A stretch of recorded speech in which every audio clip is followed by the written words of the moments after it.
guys, how are you?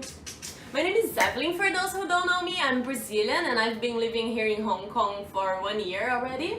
And I did this video in Portuguese, but I'm very lazy to put the subtitles on it, so I think I prefer to make another video in English. I know my English is not perfect, I'm sorry, but I'll do my best, okay? So this video is about pros and cons of living in Hong Kong. Oh, first of all, this is Richard Dick, my new buddy.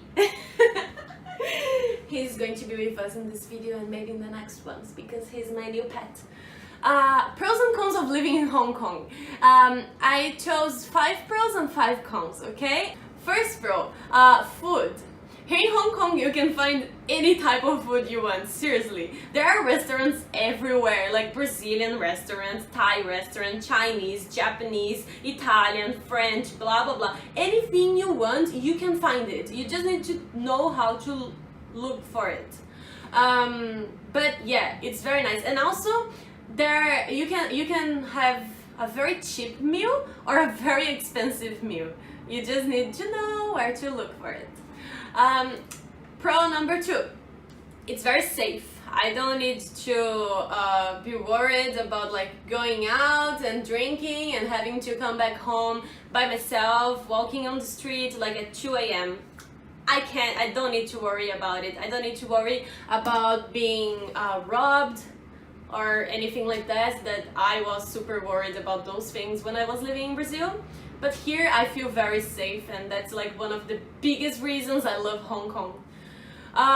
3, Hong Kong is a land of opportunities. So mainly if you are like a banker, if you work with finance, accountants, even IT, Hong Kong is a very good place. Most of the foreigners, they come to Hong Kong to save money, to make money for their future, and then they go back to their country or they go somewhere else to spend this money. But Hong Kong is a very good place to make money, mainly if you work with banking. 4th, Hong Kong is considered a very foreigner-friendly city, because if you speak English, you can survive in Hong Kong, you know. Although they speak Cantonese here, if you know English, you can survive, you can communicate. There are so many foreigners living here. It's very nice. But the thing is, many of these expats, they live in a foreigner bubble, you know?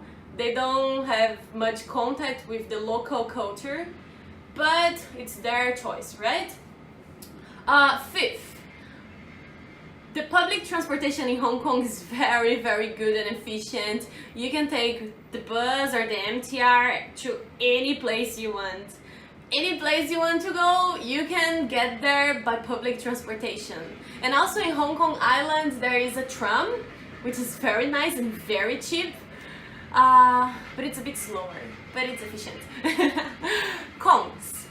Okay, the first con is Hong Kong is very crowded. There are too many people here. I think there are like more than 7 million people, and Hong Kong is not that big, right? See it in the map, Google it. And remember that 40% of Hong Kong is national parks, so not many people live there. So there's no more space for Hong Kong to grow sideways. It needs to grow how do you say that? It needs to grow up, you know, like by building taller buildings and stuff like that. That's why they call it a concrete jungle. Con number 2. Hong Kong has a big problem with space, right? Because so many people, so the apartments here tend to be very small. And even worse, the landlords tend to subdivide the apartments to make more money with renting. So, oh gosh, sometimes it's just like, you know, if you fart, the apartment's going to explode. Con number 3, it's very expensive to rent a place here or even buy a place here. You can't find, like, if you wanna buy, you will spend at least $1 million Hong Kong dollars for a very small place. And if you want to rent a place, you're going to spend at least 9K Hong Kong dollars for probably a subdivided apartment, so it's very small, very small. It's like a studio. Con number 4.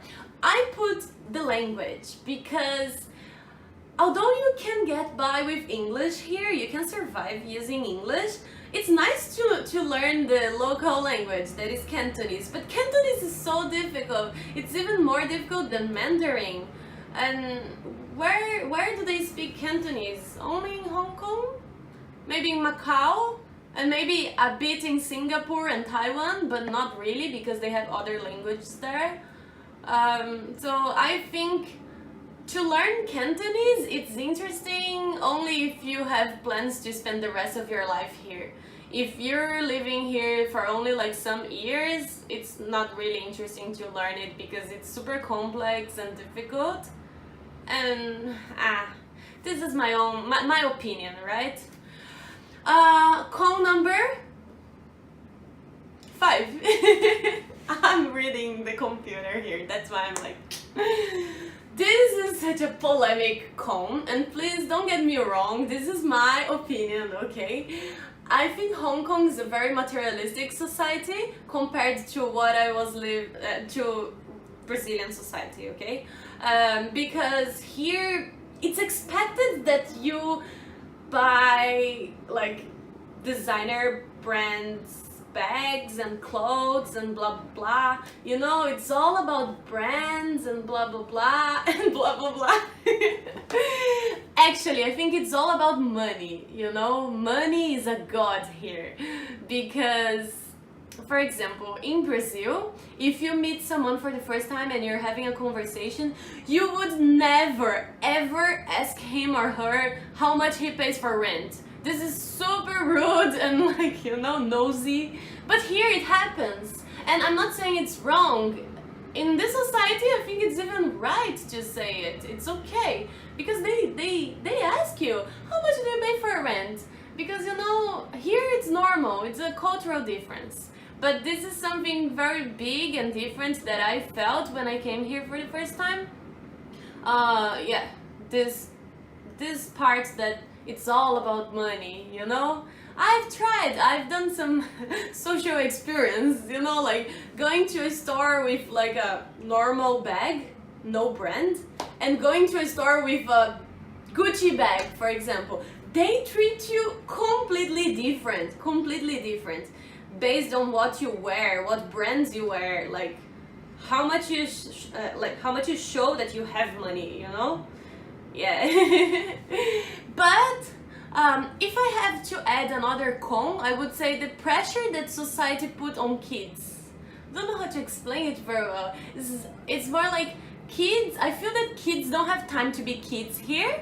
They are expected to study a lot, to work very, very hard for their future, you know? So they have like language classes, they have like swimming classes, they need to learn how to play lots of instruments, lots of language, they need to learn so many skills when they are little. It's very different from Brazil. In Brazil, we leave the kids to have like kids time and play and do nothing, just be kids, you know?